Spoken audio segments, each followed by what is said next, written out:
Welcome to this Zentangle Quickie. My name is Heather Hartwick Gladden. I'm a certified Zentangle teacher, and today we're going to take a look at the tangle Marley from Christie King. This is a neat one and one to add to our list of organics. And I classify something as organic if it grows on itself, and I'll demonstrate what that means. I'm putting my four corners in and a little wiggly border, just because I want to.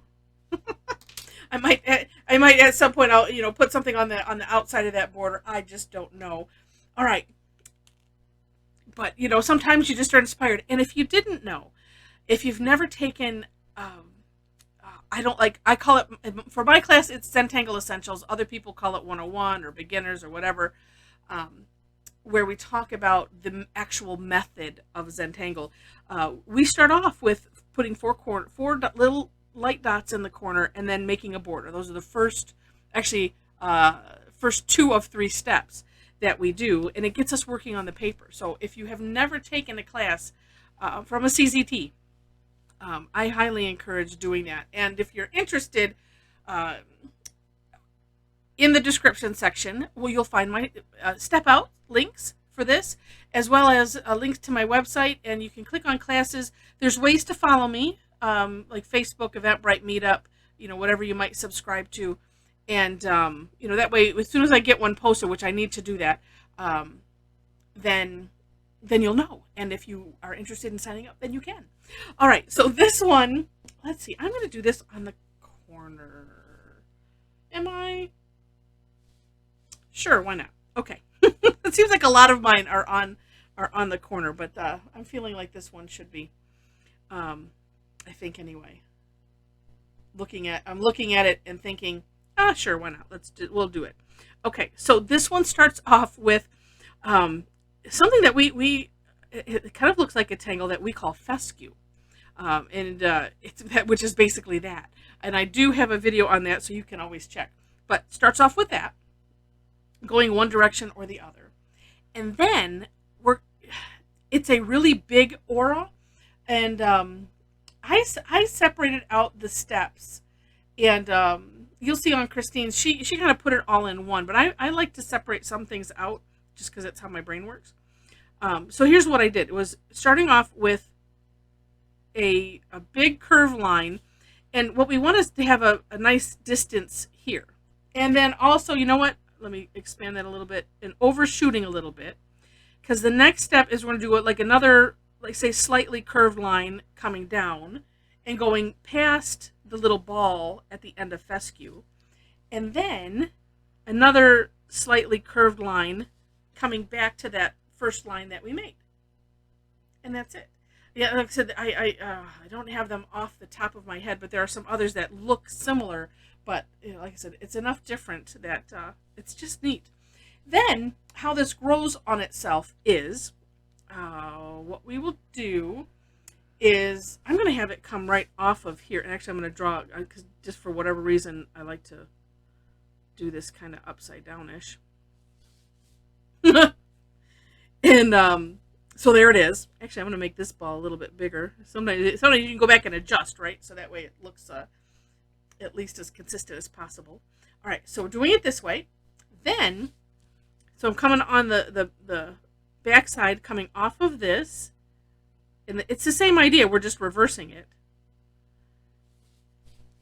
And again, whatever direction putting your tile in that works best for your hand to be comfortable and for you to feel good about it, do it. All right, then the next one, then as we continue to grow this, so for this on the right side, I'm going to put the fescue, I'm going to start it here.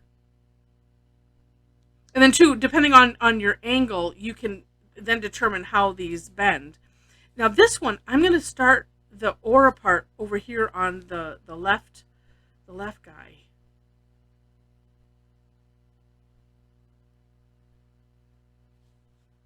And like that. And then we just keep growing it. What I found was take a breath, Heather. is if I want it to be on this side, then I'm actually putting it on this one. For a little bit, I was wanting to put it over here, but it's like, no, no, no. Put the little fescue thing here.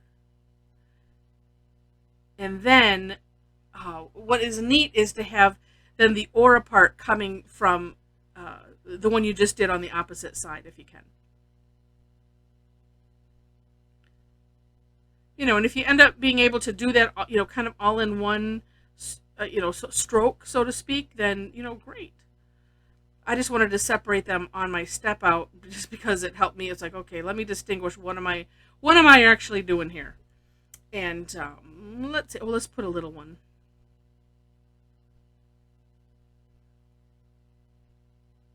Well, and I can go outside of my border. Pencil lines, when we do these, are just a suggestion. Oh, and heck, then I feel like I need to do another one. I don't know why. You just go with it. And then one neat way to finish this off, because this is essentially it, and then you can decorate it as you see fit. And do take a look at Christie's, at her step out, because she had some ideas. The one I liked the best, and I'm not sure if she did it or if it was, because this is on Tangle Patterns, or if this was something that Linda had put. I don't remember now. But just little dots. We call it perfing. And usually when we do perfing, it's more of an orb. But this works. And I'm just putting little dots on the... Oh, no, I need to move this. Just on the outside of our first step. And it kind of accentuating that curve. And it's so interesting to me how sometimes just these little things make such an enormous difference. It is just, I don't know, it amazes me. Being a non-artist, you know, I look at it now going, that looks even more amazing. I mean, it looked neat before, but this just like finishes it off. We kind of talked about this with the concept of rounding before. If you've been watching my videos, similar idea. For me, the line dot dot is, you know, the bee's knees, if you will, for this kind of thing. That was, you know, the first thing that I had tried. And I'm like, oh, look at how cool that ends up looking after. It's just like it looks sometimes icky before that, and then just adding something, you know, like this, that dots or line, just. It's almost like a course correction in and of itself. Now, what I'm going to do for some shading, just because I really like the suggestion that was on the step out, was just putting a little bit of graphite on this, you know, underside of the fescue here, and I'll just bring it out a little bit, so it almost looks like this is like a spiral or something, like where it's tucked underneath. And I thought that gave it a neat look. And then I'm just bringing out the graphite enough because we want to have a gradient. I don't know if I want to have it too much, but I'm just bringing it out a little bit just to see how it looks. And let me dim that again. There we go. And it just looks kind of neat. Just like that. I mean, you could, if you wanted to. I mean, well, let's just see what it looks like. Just add a little bit to the tops, maybe. And I'm just using what's left on my tortillon. But you could do, you know, if you wanted to, oh, well, wait a minute. If you wanted to do a side, but if you've been watching, or even if you haven't, one of the things that I mention, just because I've gotten, you know, a good number of comments about, let me turn this the other way. You know, I just don't know where to start shading. And so a lot of times if you find a place like that where it's like, oh, well, that looks like it tucks under, so I'm going to put it there.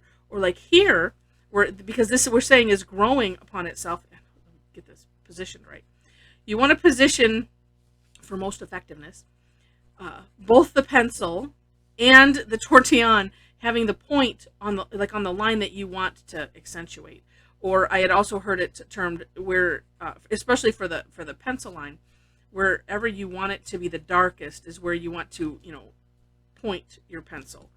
And it's just it's a nice guide. And oh, look at how that looks. Now we've made it, you know, kind of 3D. and looks like they're tucked in. And then of course you can, play with it if you need to, bring some of it out. I don't like having, let's just tuck it right in to that center there. I don't like having a line. I like having the nice gradient. And so sometimes just a little bit of pushing softens out, a line, and still keeps that darkness. So how neat is that?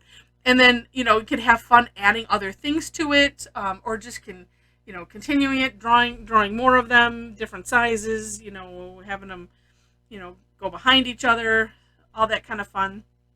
So with that, I hope you enjoyed it. If you did, would love to have a thumbs up or a like on the video, and feel free to share it. Would love to have that. And if you've not subscribed to the channel and you liked it enough to see more of me, would love to have you be a subscriber to the channel. Just click the subscribe button, and then next to it is usually the notification bell, so you can determine how you want to be notified, if you want to be notified at all. And also, in that description section, step outs, links to my website, to classes, if you are interested. Would love to have you. Also, we have a nice Facebook community going on, and would love to have you join us on there. And yeah, with that, thanks again for watching, and I wish you happy tangling.